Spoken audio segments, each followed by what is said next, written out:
repletuorum corda fidelium, et tui amoris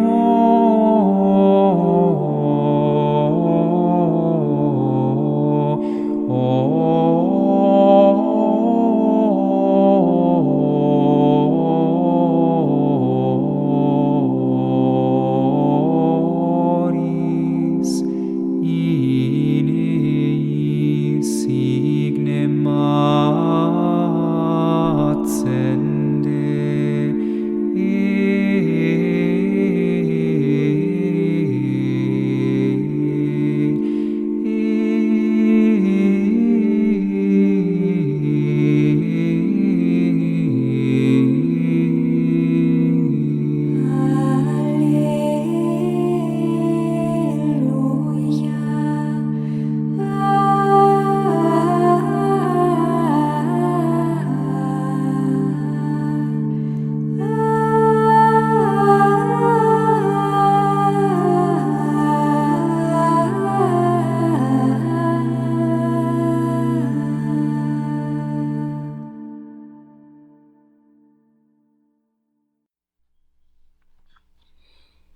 A Oração Contemplativa, por Thomas Merton.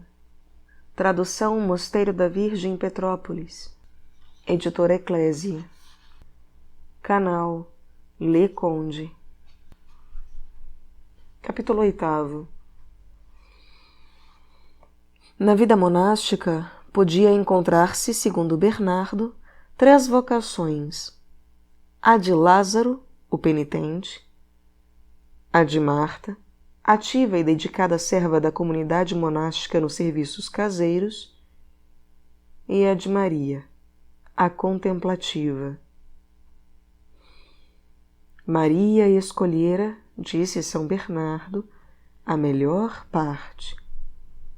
E não havia motivos para que ela invejasse Marta, ou deixasse de lado sua contemplação, sem que isso lhe fosse pedido, para participar dos trabalhos de Marta. A parte de Marta é, por natureza, preferível às outras 2, e lhes é superior. Sente-se, ao ler nas entrelinhas de São Bernardo, que isso tinha de ser dito, pois não era de todo raro Maria invejar Marta.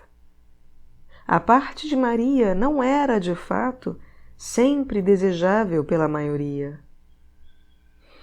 O próprio São Bernardo soluciona o problema dizendo que, afinal, Marta e Maria são irmãs e devem morar juntas na mesma casa, em paz. Uma completa a outra.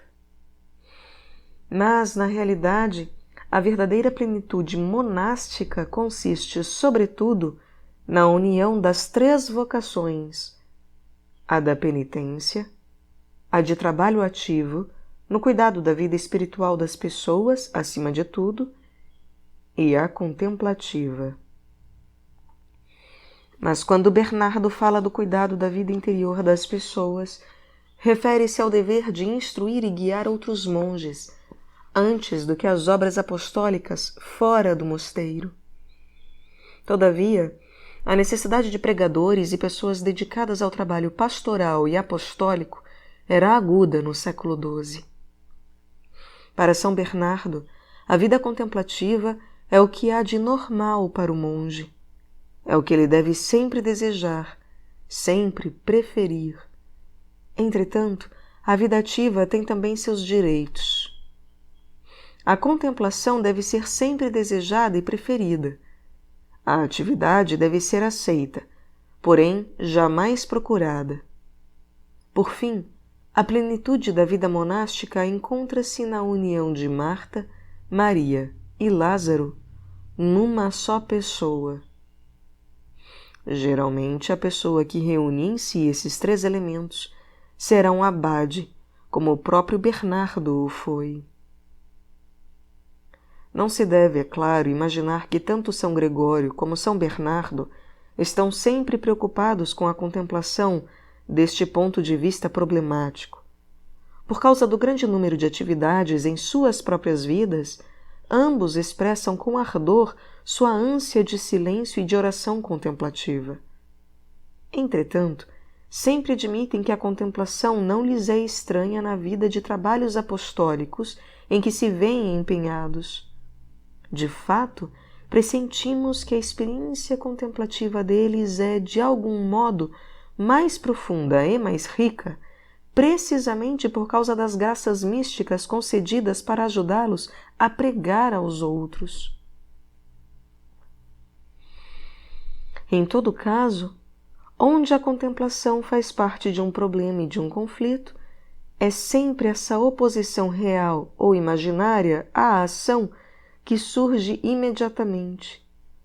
Quando a contemplação é definida a priori como um repouso de qualquer ação exterior. Não conheço nenhum texto em que o moderno problema da contemplação versus liturgia seja tratado extensivamente ou levado a sério pelos pais da vida monástica. Este problema não existia para eles.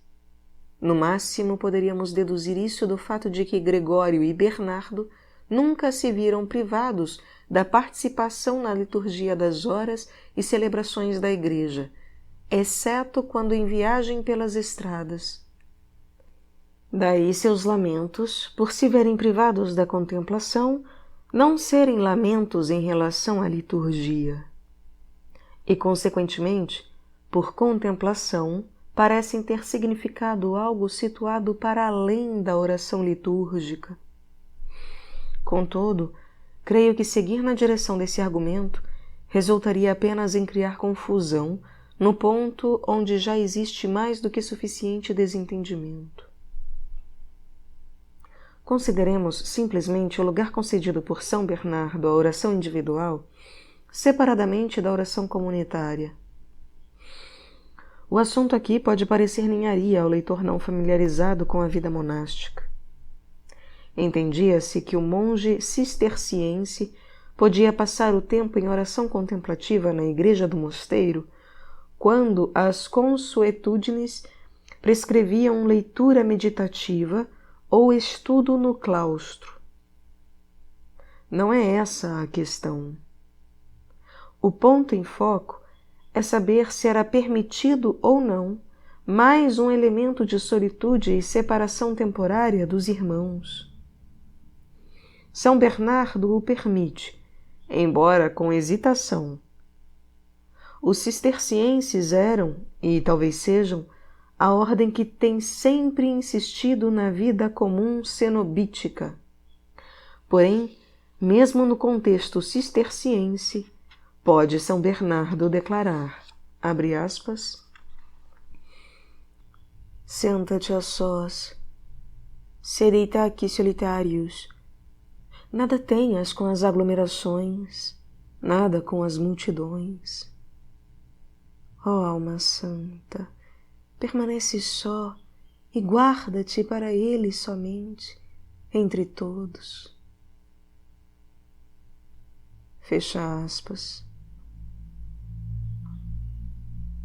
O emprego do topos neoplatônico só com o só é um tanto fora do comum em Bernardo de Claraval.